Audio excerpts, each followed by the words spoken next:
My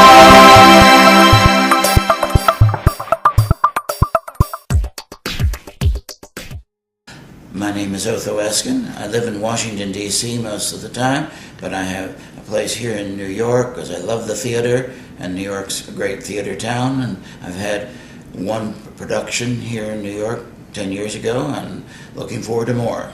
One of the things that I'm interested in as a playwright is to deal with people. My fascination is with people, particularly larger than life. This play, Final Analysis, involves a number of important figures, historical figures, who lived in Vienna at the same time, around 1910, and we see them as young, most of them as young people, not fully formed. Later on, in another 10, 20 years, they would be dominant figures in the history of Europe. I want to explore them before they were worldwide known, before they had fully become themselves.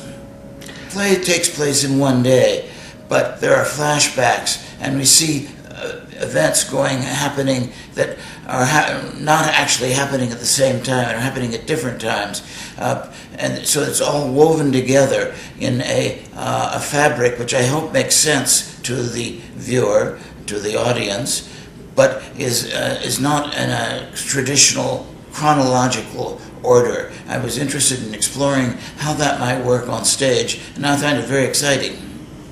Normally when I write a play, and I think this is probably a characteristic of most playwrights, when you get an idea, you get it on paper, you get something that you sort of like, and then you want to hear what the audience thinks of it, because this is an audience-controlled medium. So we often have a reading, get some actors on stage with a small audience, maybe even ask the audience to comment or ask questions after the reading, and then you rewrite and you do that again. And we decided after the reading that this was just about ready to go. We didn't think it needed a lot of rewrites and editing. So we decided to jump right in a full production, and the MITF Festival provided an opportunity to do that, so that's where we are. The Final Analysis is about a number of extraordinarily interesting people, most of them quite young, living in Vienna in 1910, who would go on to change the world. Please come see the Final Analysis. I think you're going to enjoy it. It's a fascinating play, full of fascinating, dangerous and exciting people, set against a background really quite exotic of 1910 Vienna, with beautiful costumes and beautiful music. It's a lot of fun.